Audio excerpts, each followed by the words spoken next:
सभी को नमस्ते। चलिए कक्षा स्टार्ट करते हैं। नमस्ते नमस्ते। तो विशुद्ध मनुस्मृति और इसमें हम गृहस्थांतर देह शुद्धि विषय, गृहस्थ आश्रम के अंतर्गत जो भी हमारे देह शुद्धि के विषय हैं उनके बारे में क्या कहा गया है वो बताया है। देह शुद्धिं प्रवक्ष्यामि द्रव्य शुद्धिं तथैव च चतुर्णाम अपि वर्णानाम यथावदनु पूर्वशः। अर्थात अब चारों वर्णों के लिए क्रमशः पहले शरीर और शरीर संबंधी शुद्धि और फिर उसी प्रकार से चारों वर्णों के लिए पात्र वस्त्र आदि पदार्थों की शुद्धि किस प्रकार से की जानी चाहिए वो सब बताऊंगा, इस प्रकार से कह रहे हैं। ठीक है, तो सबसे पहले तो देह शुद्धि के बारे में बात चलेगी। और जो लोग कहते हैं कि भाई शूद्र वर्ण के बारे में तो कुछ कहा ही नहीं है, देखो यहाँ से इन्होंने चारों वर्णों की बात की है कि चारों वर्णों में किस प्रकार से शुद्धि होगी। ठीक है ना। तो अब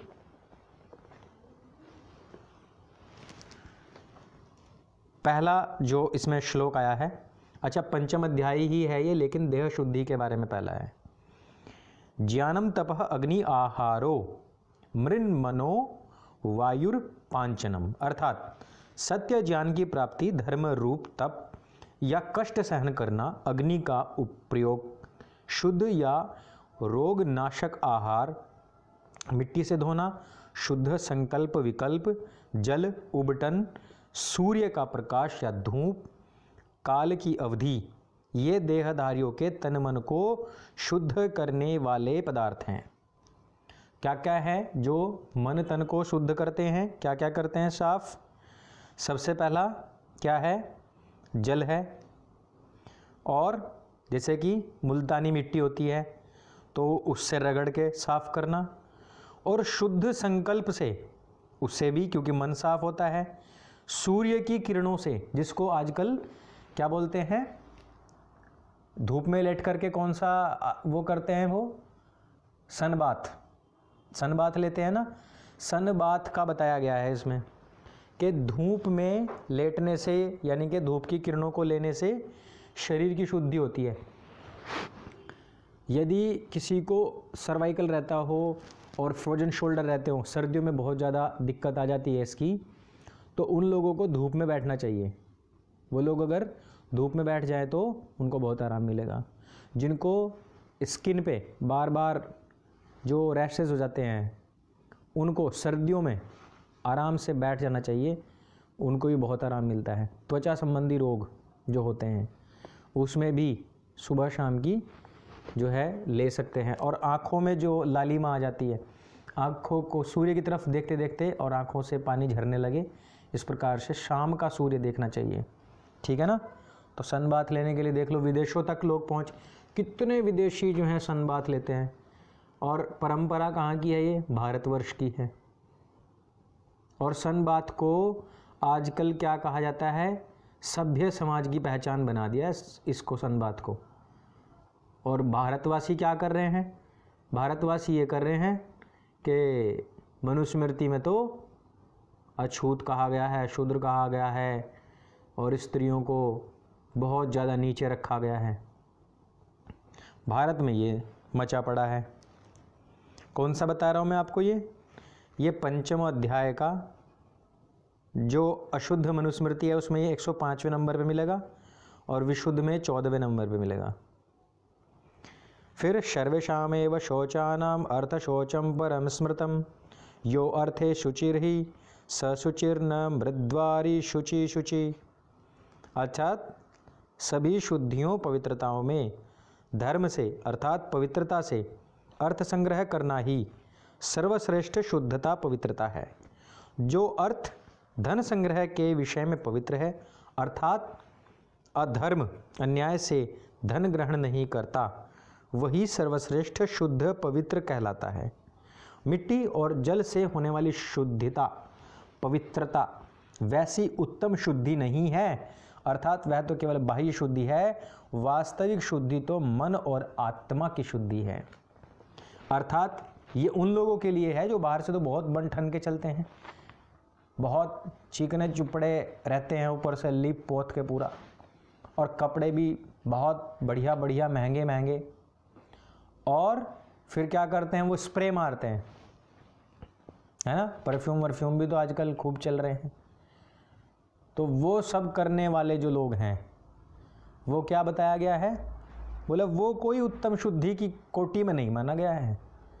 उत्तम कोटि की जो शुद्धि है वो कौन सी शुद्धि बताई गई है, मन की शुद्धि है। क्या कहा, सर्वेषामेव शोचानार्थम शौचम परम स्मृतम, अर्थात सहशुचि वह सर्वश्रेष्ठ शुद्ध पवित्र कहलाता है। कौन सा, जो कोई अधर्म अन्याय से धन ग्रहण नहीं करता। अर्थात जो ईमानदारी से, ईमानदारी कहते हैं ना, रूढ़ी शब्द हो गया है, अर्थात जो बिना किसी छल कपट के पैसा कमाता है, ईमानदारी से नहीं। ईमानदारी अलग शब्द है। ईमानदार केवल वो है जो मोहम्मद यानी कि रसूल और उसके काल्पनिक अल्लाह और उसकी काल्पनिक पुस्तक के ऊपर ईमान लेके आता है, जो उस पर शक व शुबा नहीं करता और उसी को फॉलो करता है, वो ईमानदार है। केवल वो ही ईमानदार है। कल एक वीडियो कल सुबह आएगा, आज तो मैं नहीं ला पाया, कल आपको पता लग जाएगा कि हर एक मुल्ला, हर एक मोमीन, हर एक मुसलमान क्यों देशद्रोही होता है। कल आपको सुबह ही पता लगेगा। चलिए 16वें श्लोक में कह रहे हैं, विद्वान शांति निंदा स्तुति मान अपमान हानि लाभ क्षमा आदि को सहन करने से, निर्धारित कर्तव्य से, विरुद्ध कर्म करने वाले प्रायश्चित्त पूर्वक यज्ञ सत्संग विद्या परोपकार हेतु दान देने से, गुप्त रूप से पाप करने वाले अथवा मन से पाप का विचार करने वाले प्रायश्चित पूर्वक ईश्वर का नाम और मंत्रों का जप करने से, और वेदों के ज्ञाता धर्माचरण रूप तप करने से शुद्ध पवित्र या निर्मल रहते हैं। अर्थात उनकी पाप भावना उक्त प्रकार से नष्ट हो जाती है। निष्ठावान, सही बात है, यानी कि विद्वान लोग क्षमा से, दुष्ट कर्मकारी सत्संग से और विद्या से आदि गुणों के दान करने से, गुप्त पाप करने वाला मनुष्य विचार से यदि त्याग कर दे और ब्रह्मचर्य तथा सत्य भाषण आदि से वेद वित्त उत्तम विद्वान शुद्ध हो जाते हैं। विद्वान लोग जो हैं, यदि उन्होंने कुछ भी कर दिया उनको, तो वो क्या करे, सबसे पहले वो क्षमा करके दुष्ट कर्मकारी जितने भी लोग हैं उनको सत्संग करने से उनके जो है मन धुल जाता है, और ब्रह्मचर्य आदि करने से और सत्य भाषण करने से, जो पापाचारी लोग हैं वो सीधे सीधे सच बोलना शुरू कर दें तो उनके जितने भी पाप हैं वो सब धुल जाते हैं। ये जो अगला श्लोक है ये बहुत फेमस है। अद्भिर्गात्राणि शुद्ध्यन्ति मनः सत्येन शुद्ध्यति विद्या तपोभ्याम भूतात्मा बुद्धिर्ज्ञानेन शुद्ध्यति। बहुत फेमस है ये, स्कूल कॉलेज में भी लिखा रहता है अक्सर। शरीर और शरीर के अंग जल से शुद्ध अर्थात निर्मल हो जाते हैं। मन सत्य संकल्प, सत्य भाषण और सत्याचरण से शुद्ध होता है।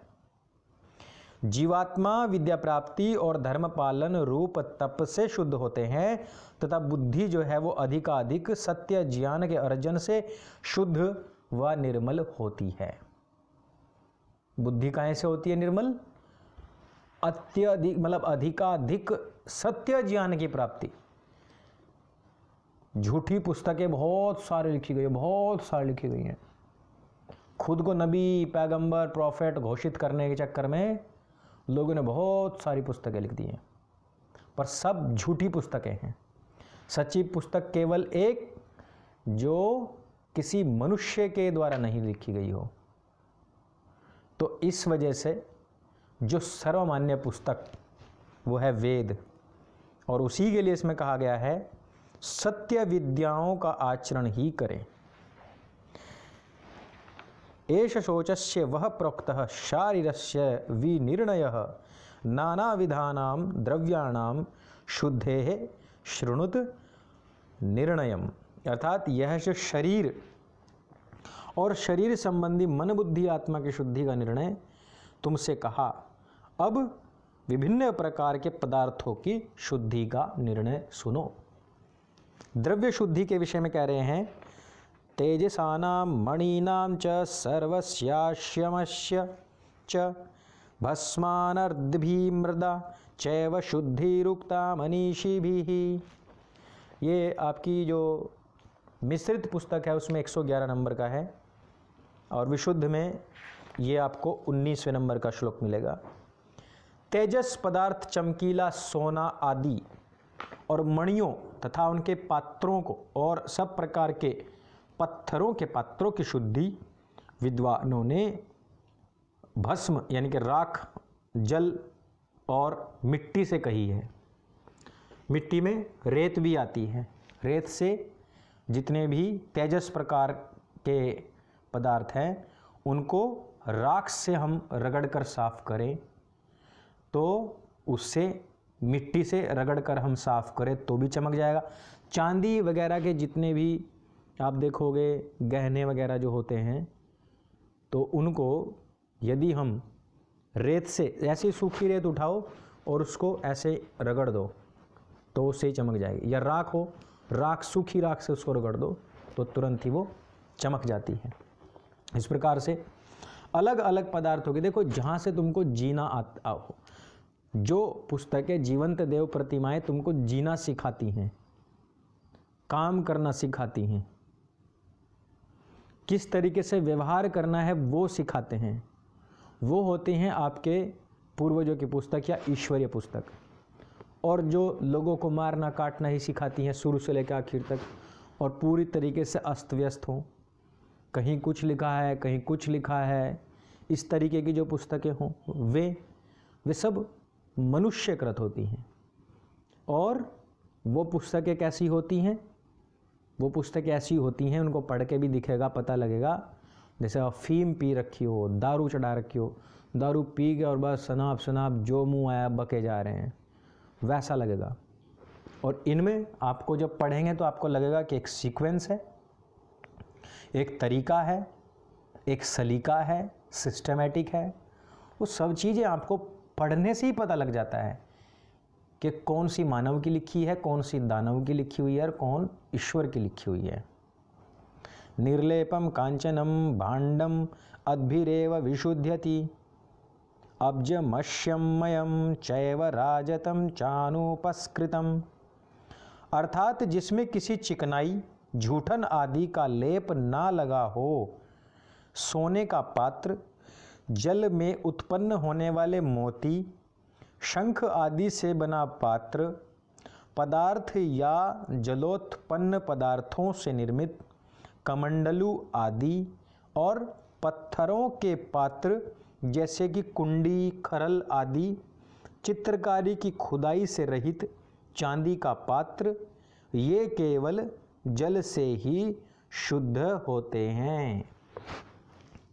अर्थात जितने भी पत्थर के पदार्थ हैं, मोती के पदार्थ हैं या जो खरल होती है, खरल समझते हो, जो खरल होती है, या चांदी के बर्तन जो जिनमें कढ़ाई वढ़ाई निकाल के रखते हैं ना, फूल पत्तियाँ आदि ना हो, इन सब को केवल पानी से साफ करना चाहिए। और सबसे पहले क्या बताया गया कि जिन सोने के पात्रों में, स्वर्ण यानी कि गोल्ड के पात्र जो झूठे ना हो, जो बर्तन झूठे ना हो, तो उनको पानी से साफ कर देना चाहिए।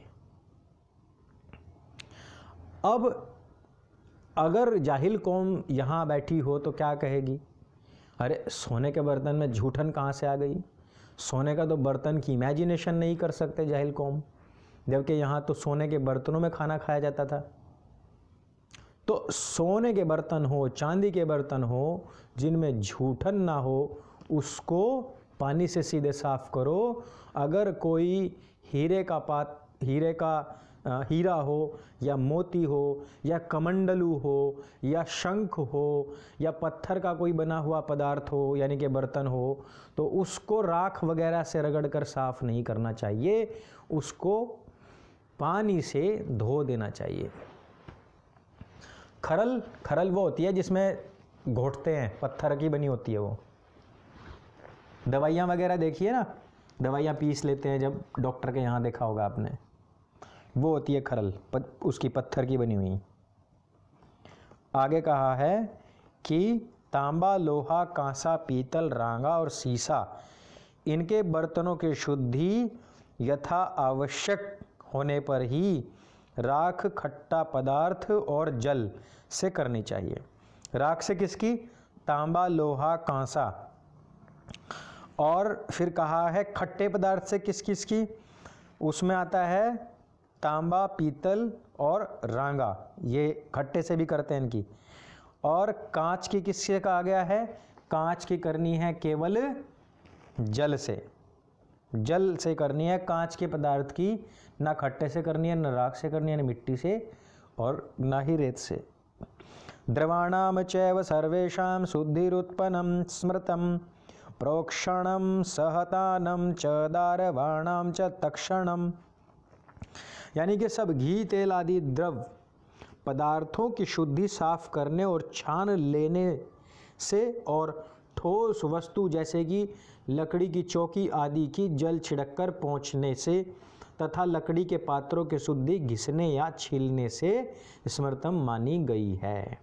जैसे कि लकड़ी की चौकी होती है, चॉपर नहीं बोलते हो जिसको आप लोग, जिस पर रख के यूँ काटते हैं, तो अगर वो लकड़ी की है, या फिर जो चकला होता है, चकले के ऊपर रखकर जो रोटी बनाते हैं वो हो, या फिर ऐसा कुछ भी जिसके ऊपर हम लकड़ी का है और उसके ऊपर हम काम करते हो, तो उस पर आप पानी छिड़क दो और कपड़े से उसको साफ़ कर दो, तो ये साफ़ हो गया।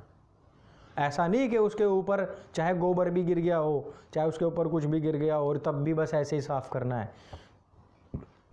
अध्याहार भी करना चाहिए उन चीज़ों का, यानी कि स्वम भी ग्रहण कर लेना चाहिए। यदि बहुत ज़्यादा गंदी हैं तो उनको साफ़ करना ही चाहिए। लकड़ी के बर्तनों की सफाई कैसे होती है? लकड़ी के बर्तनों में क्या क्या आता है? पहले चमचे लकड़ी के चलाते थे। जो मिट्टी की हांडियाँ होती है ना, तो मिट्टी की हांडी में इसके धातु के चमचे नहीं चलते थे, लकड़ी का ही चमचा चलाया जाता था, क्योंकि जो धातु का चमचा होगा वो हांडी को खुरच देगा अंदर ही अंदर, और मिट्टी जो है वो भोजन में मिलनी शुरू हो जाएगी। तो इसलिए लकड़ी का चमचा रखते थे। उससे क्या होता है, मिट्टी घिसती नहीं थी, हांडी जो है वो घिसती नहीं थी। तो ऐसे यदि कोई बर्तन, चमचे वगैरह हैं और उनको अच्छी तरीके से साफ़ करना है, तो उसके लिए क्या करना चाहिए? उसके लिए उनको खुरच लेना चाहिए, हल्का हल्का सा खुरच दीजिए, तो वो अपने आप ही साफ़ हो जाते हैं। और चेंज होते रहते थे। हमारे यहाँ बर्तन ऐसे नहीं कि शताब्दियों तक एक ही चल रहे हैं। मिट्टी के बर्तन होते थे, उनको बनाते रहते थे बनाने वाले, और खर्च करने वाले खर्च करते रहते थे, है ना।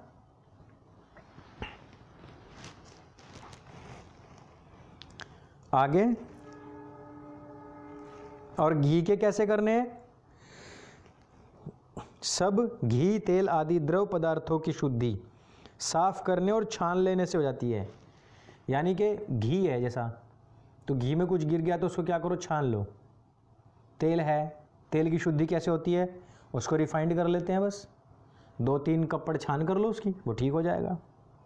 मार्जनम यज्ञ पात्राणाम पाणिनाम यज्ञ कर्मणि चमसानाम ग्रहाणाम च शुद्धि प्रक्षालनेन तु।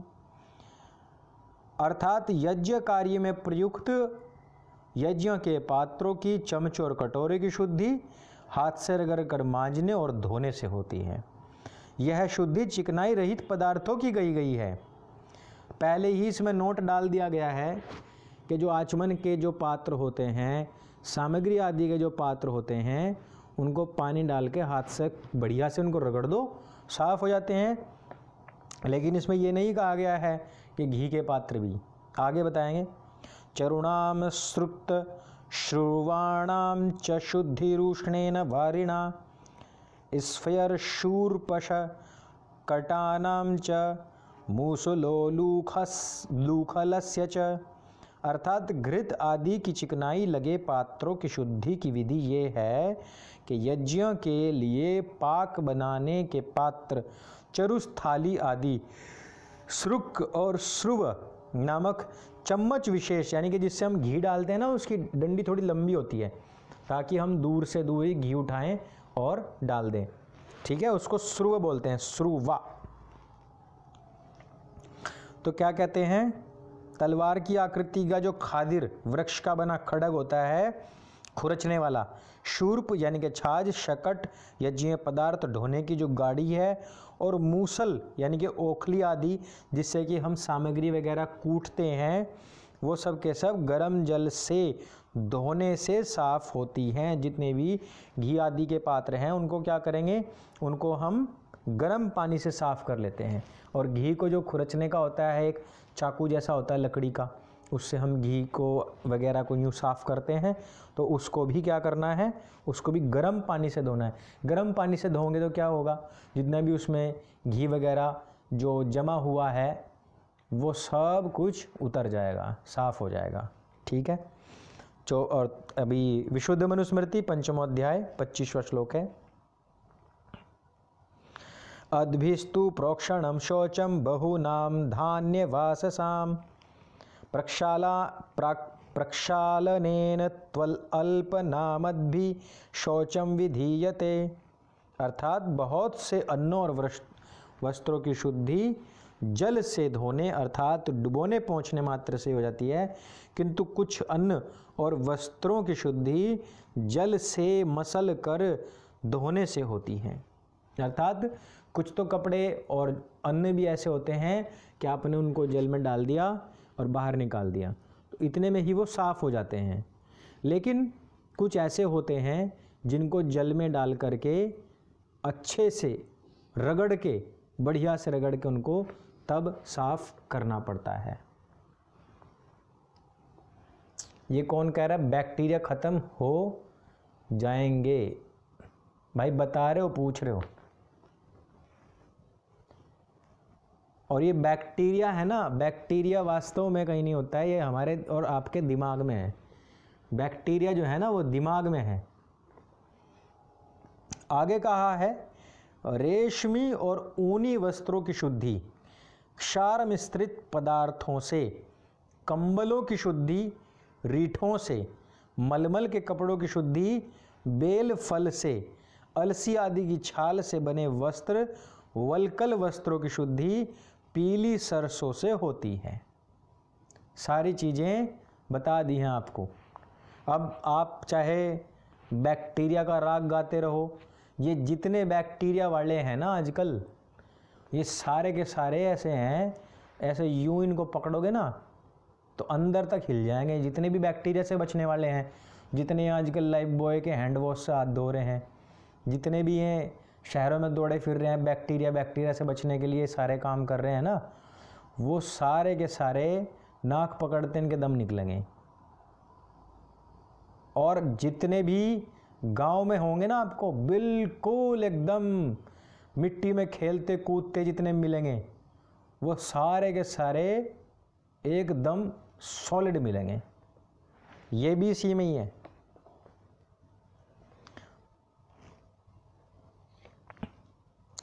हाँ भाई 26वां रह गया। हाँ गजानंद कुमार जी, बिल्कुल बिल्कुल, ये 26वां जो है ना बिल्कुल लास्ट में, मुझे दिखाई नहीं दिया।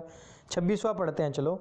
26वें में ये बताया गया है कि चमड़े के बर्तनों की शुद्धि वस्त्रों के समान होती है, बांस के पात्रों की शुद्धि भी उसी प्रकार से होती है, और शाक कंदमूल फलों की शुद्धि अन्नों के समान होती है।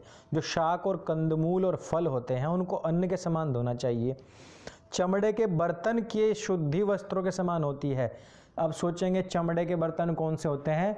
मस्सक होती थी पहले, एक मस्सक क्या होती थी कि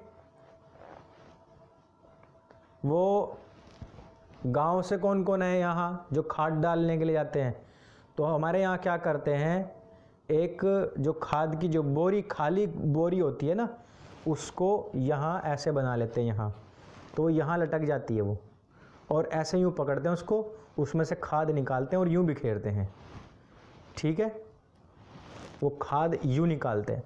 इसी प्रकार से चमड़े की एक मस्सक होती थी, उसका सामने का मुंह इतना सा होता था बस, सामने का, और वो ऐसे यूं पानी छिड़कते थे, रोड पे पानी छिड़कते थे, उसको बोलते थे मस्सक। और एक जो होता था कुएं से भरने के लिए भी होता था। जो हैंडपंप गांव में लगते हैं उसके अंदर की डोलची जो होती थी, डोलची, वो डोलची जो पानी भर के लेके आती थी वो चमड़े की बनी होती थी। आजकल तो उसको रबड़ की बना दिया है ना। हाँ, फिल्मों में देखा है अभिजीत रावत जी, फिल्मों में देखा होगा आपने। कौन सी फिल्म है वो? अनिल कपूर की फिल्म है एक, 1942 या 7 लव स्टोरी नाम है उसका। उसका पहला सीन ही मस्सक से स्टार्ट होता है। और दूसरी बार आपने देखा होगा गदर फिल्म में, वहाँ वो भी मस्सक से पानी छिड़कने का आई थिंक उसमें एक सीन है।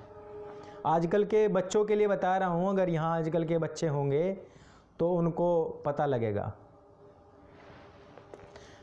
रहट नहीं होते हैं, रहट चमड़े के नहीं होते थे, क्योंकि रहट पे सॉलिड बॉक्स चाहिए होता है।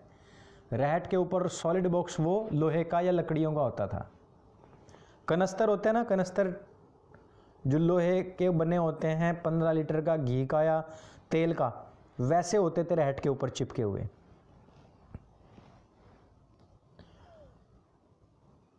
हाँ, रेगिस्तान के इलाकों में तो आज भी यूज हो जाएगा। हाँ, मदर इंडिया में भी होगा, 1942 में भी है और गदर में भी है। आगे बढ़े तो 27वां हमने पढ़ ही दिया है कि भाई रेशमी और ऊनी वस्त्रों की शुद्धि क्षार मिश्रित पदार्थों से, कंबलों को रीठे के पानी से धोना चाहिए, और मलमल के जो कपड़े होते हैं उनको बेल फल के और अलसी आदि की छाल से बने जो वस्त्र होते हैं, वलकल बोलते हैं उनको, वलकल वस्त्रों की शुद्धि पीली सरसों से होती है।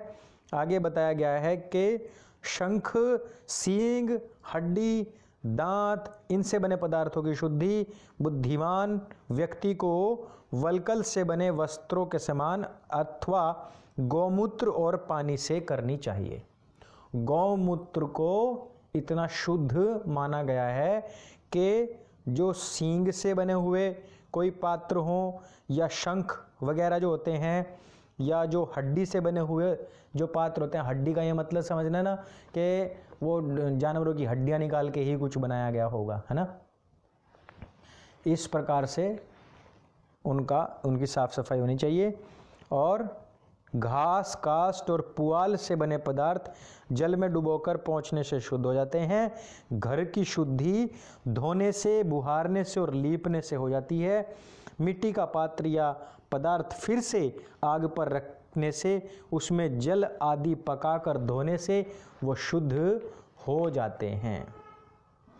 भाई हड्डी का ये है कि एक सीप होती है ना जिसमें से मोती निकलता है, तो उस सीप का प्रयोग होता था, उसको आप हड्डी मान के चलो। हाथी दांत के भी होते हैं। वो जो सीप होती है ना, सीप ऐसी होती है यूं, और ऐसे सीप होती है वो, उसके अंदर होता है मोती। उसको जब हम खोलते हैं तो ये जो हाफ पार्ट बचता है वो क्या होता था उसका, कौन बताएगा? जब गांव में हांडी में दूध तत्ता रखते थे, अर्थात हारे में गरम रखते थे उसको, तो दूध जल करके नीचे लग जाता है, मिट्टी की हांडी में नीचे चिपक जाता है और वो लाल हो जाता है कड़ कड़ के दूध। फिर जब वो दूध बिल जाता है और घी निकल जाता है और उसके जो छाछ है वो भी निकल जाती है, तो जो मोती वाली जो सीप होती है उससे उसको खुरचते थे बड़े आराम से, प्यार से, और सारी की सारी जो मलाई है वो बाहर आ जाती थी।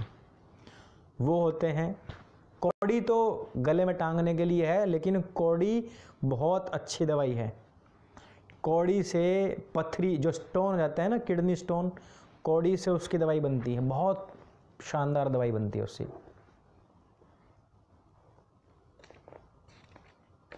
हाँ, आलू छीलते हैं,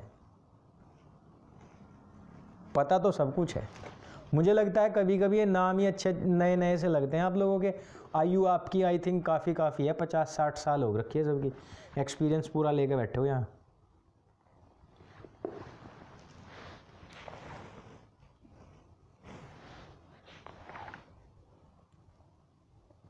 हो गया 29 हो गया। 30 में कहा है कि शराब, मूत्र, मल, थूक, राद, खून, इनसे लिपा हुआ मिट्टी का बर्तन फिर पकाने से भी शुद्ध नहीं होता, अर्थात उसको तो फेंक ही देना चाहिए। अगर पहले जैसे कि इसमें कहा गया है ना कि शराब, तो शराब आदि जो है, अच्छा 20 साल है, जो शराब आदि जो है ना, उसके कई बार जैसे कि आप लोग देखते हैं ना, खांसी की जो दवाई होती है उसमें अल्कोहल होता है।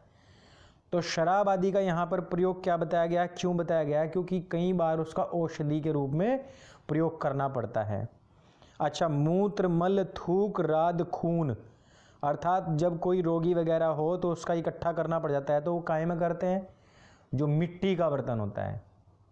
जिनके यहाँ पर जो गाय भैंस होंगी, जो वो जेर गिराती है, तो उसको मिट्टी के बड़े हांडे में बंद करके और उसमें गर्मा गर्म जलती फूकती राख डाल के उसको बंद करके पूरी तरीके से, मिट्टी का ही होता है वो, और गाड़ के आते हैं, बहुत गहरा गाड़ के आते हैं उसको। तो मिट्टी के बर्तनों का ही प्रयोग किया जाता है। और फिर आगे कहा है बुना, लिपना, छिड़काव करना या धोना, खुरचना और गौओं का निवास, इन 5 कामों से भूमि स्थान शुद्ध हो जाता है। यानी कि अगर आपके यहाँ पर गाय निवास करती हैं तो आपका आंगन पहली चीज वैसे ही शुद्ध हो जाएगा,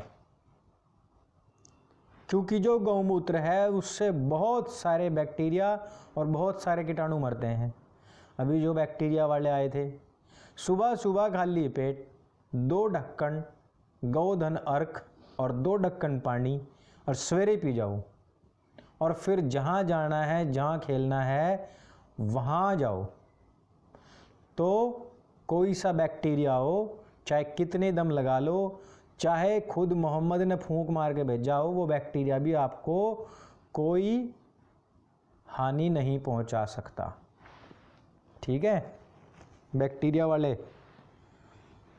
और बुहारने से, लीपने से, छिड़काव करने से, धोने से और खुरचने से, जमीन को यदि हम खुरचते हैं, और गाय के निवास से भूमि जो है वो साफ हो जाती है। आगे कहा है कि जब तक अशुद्ध वस्तु से सने पात्र से उस अशुद्ध वस्तु की गंध और लेप पदार्थ का लगा हुआ रहना दूर नहीं हो जाता है, मिट्टी और जल से धोए जाने वाले सब पदार्थों की शुद्धि के लिए उन्हें तब तक मिट्टी और जल से धोते ही रहना चाहिए जब तक किसी अशुद्ध वस्तु की गंध, मान लिया आपने कोई बर्तन था आपके पास में और आपने साफ कर दिया और उसमें फिर भी बदबू है,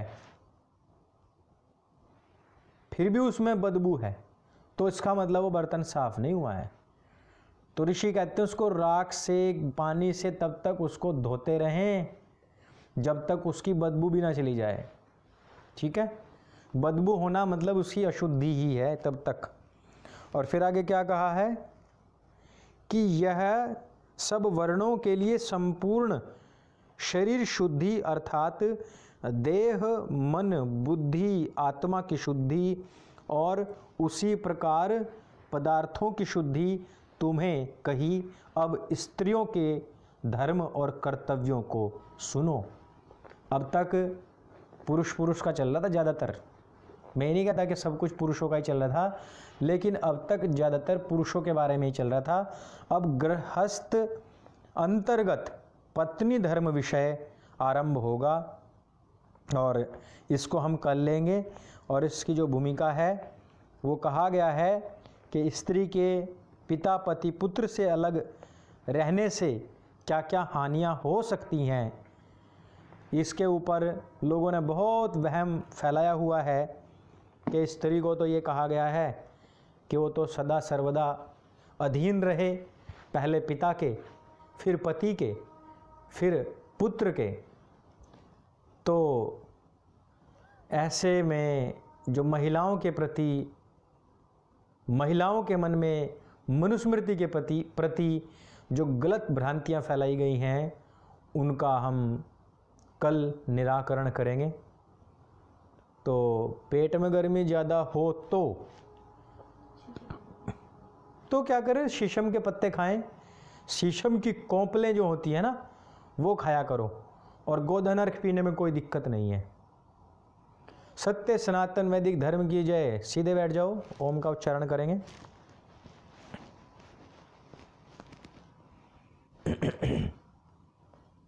ओम।